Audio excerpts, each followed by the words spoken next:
Ym Mhontypridd mae nghartre, gan Jayne Reees o Gangen Pontypridd. Mae bron i 20 mlynedd ers i mi ymgartrefi yma.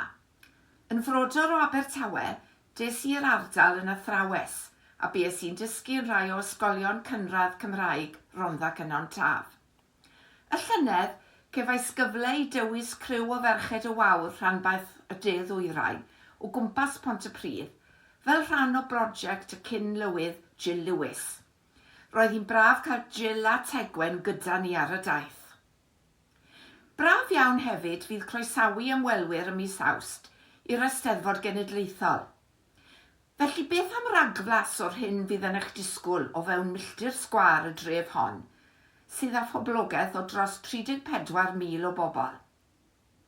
Gyda llaw, nid Pontypridd oedd yr enw gwreiddiol, ond y bont newydd neu Newbridge. Gan fod Newbridge arall yn Sir Fynwy, mabwysiadwyd yr enw Pontypridd yn 1857. Wrth agosau at y dref o gyfeiriad Caerdydd, fe welwch gerflun o long goch i goffhau pwysigrwydd y diwydiant haearn yn yr ardal.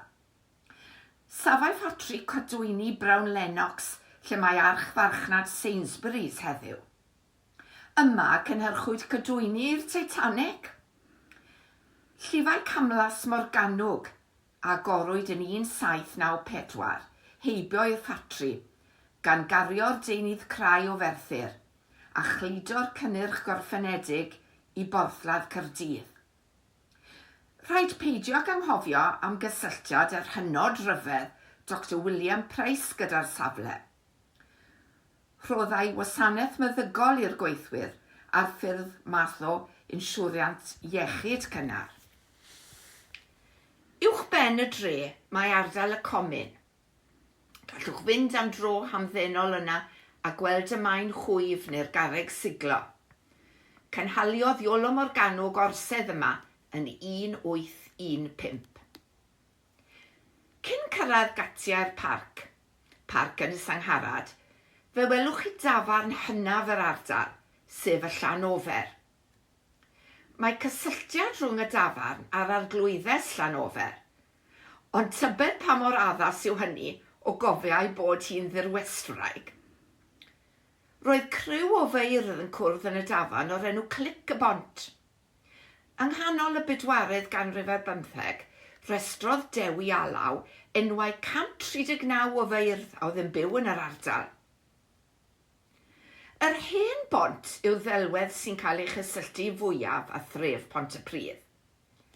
Adeiladwyd hi yn 1756 gan William Edwards.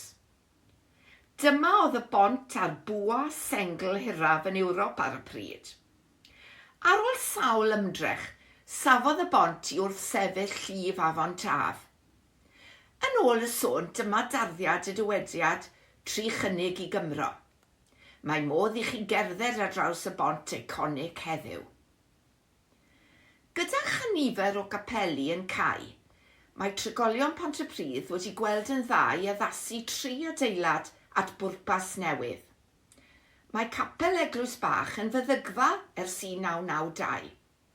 Capel Weddleaidd oedd hwn a godwyd yn 1898 cof am y gweinidog John Evans a ddefnyddiai'r enw barddol Eglwys Bach. Ers 1986, Tabernacl, hen gapel y Bydyddwyr, yw amgueddfa'r dre. Mae telyn yn perthyn i Taliesin, mab James, cyfansoddwr hen wladfynhadau, yno. Cynhelir côr a bore coffi i siaradwyr Cymraeg newydd yno yn wythnosol. Capel Weddleaidd oedd canolfan gelfyddydol y Miwni. Bu gwaith ail-ddatblygu arno ar ôl i'r adeilad fod ar gau ers sawl blwyddyn. Mae'n siŵr caiff ddigon o ddefnydd yn ystod wythnos yr Eisteddfod. Dyma gyrraedd parc yn y Sangharad, cartref Eisteddfod Genedlaethol Rhondda Cynon Taf eleni. Efallai y bydd rhai darllenwyr yn cofio dod yma yn 1973 i Eisteddfod Genedlaethol yr Urdd, pan oedd yr A470 yn cael ei adeiladu ac yn cael ei defnyddio fel maes parcio i'r Eisteddfod. A bu'r Eisteddfod Genedlaethol yma o'r blaen yn 1893. Roedd y pafiliwn o Wlad Belt dan i sang bob dydd ag 20,000 o dorf.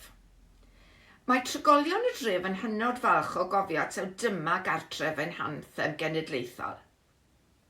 Mae'r gofeb hardd gan Gwasgwm John a ddadorchuddiwyd yn 1930 yn dynodi gorchest y tad a'r mab, Evan a James. Y mab James a gyfansoddodd y gerddoriaeth a'r tad Evan y geiriau yn 1856. Glan Rhondda oedd y teitl gwreiddiol. Yn ôl y stori, daeth yr alaw i James wrth gerdded ar lan afon Rhondda a gofynnodd i'w dad ysgrifennu geiriau gwlatgarol.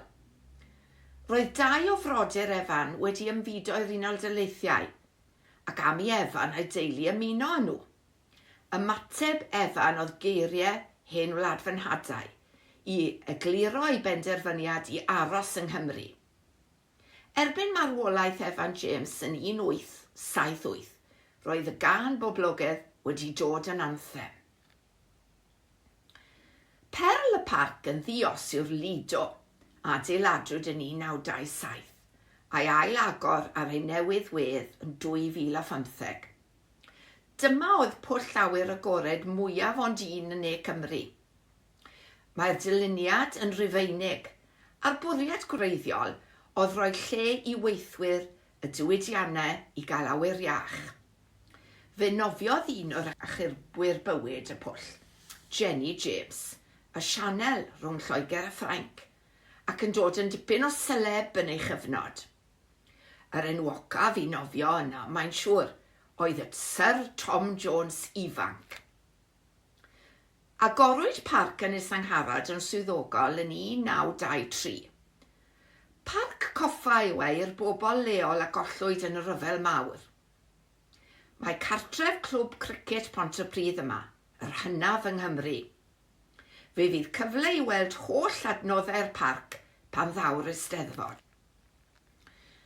Wrth groesi'r bont i adael y parc, fe welwch afon Rhondda yn ymuno ag afon Taf cyn llifo i Gaerdydd. Pont Marks a Spencer oedd y bont i bawb cyn i'r siop gael ei dymchwel.